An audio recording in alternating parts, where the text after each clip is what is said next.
Liberal leader Mark Carney has formed a minority government after winning Canada's 45th federal election. Jagmeet Singh says he'll step down as NDP leader once an interim replacement is selected. In an unexpected turn of events, Conservative leader Pierre Poilievre has lost his riding in Carleton. Hello Canada, it's Tuesday, April 29th, and this is the True North Daily Brief. I'm Cosmin, Dzsurdzsa. And I'm Geoff Knight. We've got you covered with all the news you need to know.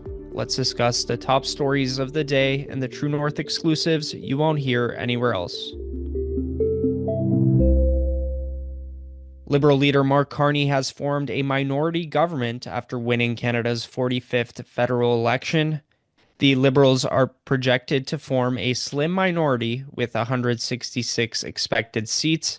Carney thanked all of the political leaders who ran against him in the election. Carney said, quote, "And for those who were elected, particularly those Liberals who were elected, I am looking forward to working together to deliver for Canadians. Bruce Fanjoy, I'm looking forward to working with Bruce Fanjoy," said Carney of the Liberal candidate who is leading against Conservative leader Pierre Poilievre in Carleton. The Liberals may have to form a coalition with the Bloc Québécois, as they are currently the party with the third most seats, currently 23. However, the NDP currently leads in 7 ridings per Elections Canada.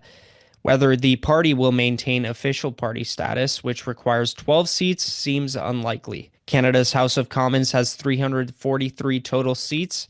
To pass a bill in the House, you need a majority of votes cast, 172 seats. Therefore, if the Liberals are unable to get support from 172 MPs, irrespective of how many their party has on a major bill, like a budget, another election could be triggered. Therefore, the NDP Liberal coalition could remain if the current vote projections remain and at least 172 MPs from both parties support a specific bill or motion. Alternatively, if the projections change and the Conservatives and Bloc Québécois combine for 172 seats or more in the House, they could form a coalition of their own. As of the time of this article's publication, Carney is declared victorious in his Nepean riding with 63.7% of the vote share from 228 out of 229 polls reporting. Conservative candidate Barbara Ball is in second place with 33.4% of the vote share. So, Geoff, how safe is this minority government exactly for the Liberals?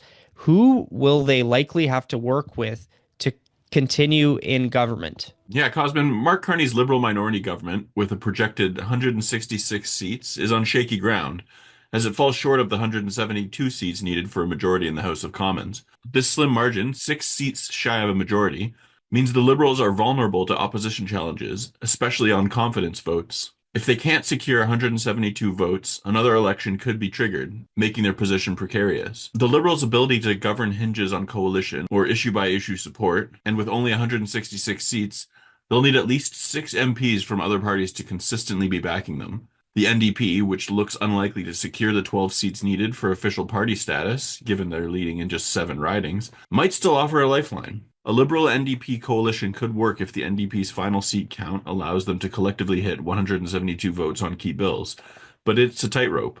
Any dissent or lost seats could unravel the whole arrangement. If the NDP falls short, the Liberals will likely have to turn to the Bloc Québécois, which is projected to hold 23 seats, making them the third largest party.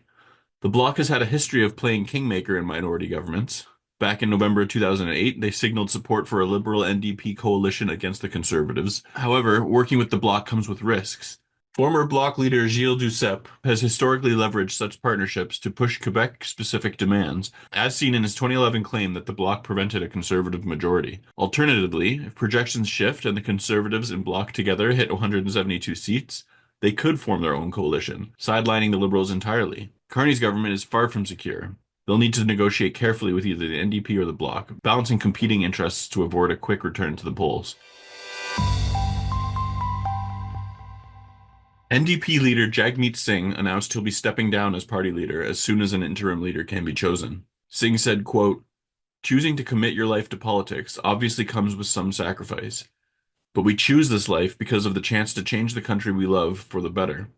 We may lose sometimes, and those losses hurt, but we're only defeated if we stop fighting. Singh added, quote, "Tonight I've informed our party that I'll be stepping down as party leader as soon as an interim leader can be appointed."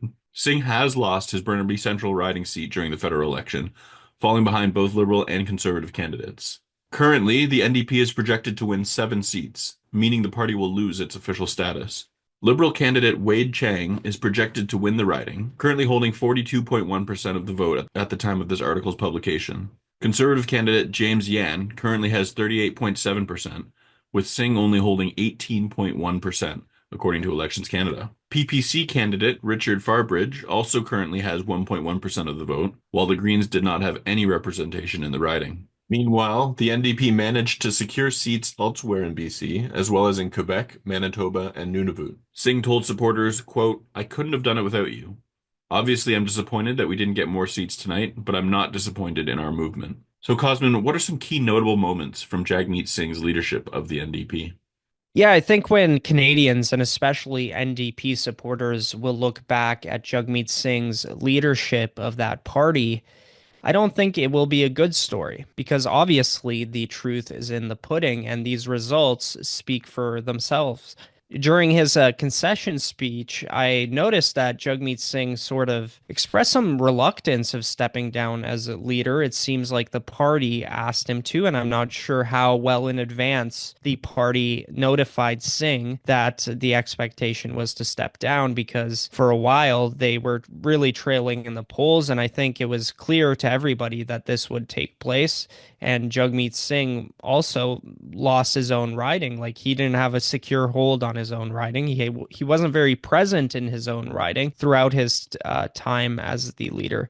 And in terms of the things that I think Jagmeet Singh will be remembered for, primarily the partnership with Trudeau and propping up the Liberal government will overcast everything else that he's done. Now, he's allowed the Liberals also to take credit from some of the key NDP policy proposals, that being pharmacare and the dental plan, the federal dental plan. And now Mark Carney can essentially champion those policies, whereas the NDP were left without any sort of clear message they could deliver during this election. And I think that had a huge role in this. Conservative leader Pierre Poilievre has lost his Carleton seat similarly to the way his party lost Canada's 45th federal election by a slim margin. Liberal candidate Bruce Fanjoy has emerged victorious in Carleton, winning 50.6% of the vote. At the time of this article's publication, Poilievre followed closely behind in second place with 46.1% of the vote. Poilievre had held the Carleton riding as a member of parliament since he was first elected in 2004. Despite losing his seat, Poilievre told Canadians that the fight was far from over. He strongly implied that he would remain the party's leader.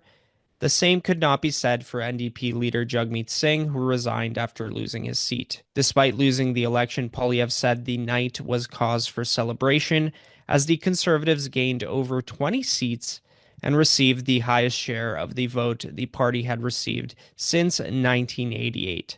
Poilievre said, quote, "We denied the NDP and Liberals enough seats to form a coalition government." He said that change was needed, but that it takes time and work. Still, Poilievre said he would learn lessons from tonight's loss to ensure a better result in the next election. Some boos were heard from the crowd when Poilievre congratulated Mark Carney on forming a minority government. However, Poilievre dissuaded attendees from booing and assured them that the future would hold plenty of opportunities for debate and disagreement. Poilievre said the Conservatives would work with the Prime Minister and all parties to negotiate a new trade deal and defend Canada's interests against U.S. President Donald Trump's tariff threats. So, Geoff, what are some of the other things Poilievre brought up during his election concession speech? In his election concession speech, Pierre Poilievre covered several key points beyond what was mentioned, focusing on gratitude, reflection, and a forward-looking vision despite the Conservative loss. He expressed deep appreciation for the democratic process, emphasizing the unique opportunity Canada provides, saying, quote, "It's with profound gratitude that I stand before you today at the moment of this historic election, because only in Canada could the story that Anna and I bring to the stage be possible. An adopted son of school teachers and a Venezuelan refugee stand on this stage in front of offering ourselves up to serve for the future after millions of people have shown up and marked their X, spoken their voice, and exercised their democratic rights. This highlighted his personal journey alongside his wife, framing their story as a testament to Canadian values. Poilievre also reflected on the campaign's broader impact, noting that while change did not get over the finish line tonight, the Conservatives have made significant gains. He pointed out that the party's 41.4% vote share was the highest since 1988, and they gained over 20 seats, which he framed as a foundation for future success. He acknowledged the tight race in his own Carleton riding, where Liberal Bruce Fanjoy led with 50.6% to his 46.1%. But he didn't concede his seat outright, as results were still pending. Poilievre vowed to remain a champion for his supporters, saying, "It will be an honor to continue to fight for you and to be a champion for your cause as we go forward." He also touched on the challenges ahead, particularly U.S. President Donald Trump's trade threats, promising to work across party lines to defend Canada's interests while holding Carney's minority government accountable. His tone was one of resilience, urging his supporters to see the night as a step forward despite the loss. That's it for today, folks. Thanks for tuning in. You can stay on top of new episodes every weekday by subscribing to the Daily Brief on iTunes and Spotify. Also, while you're at it, make sure to hit us with a 5-star rating.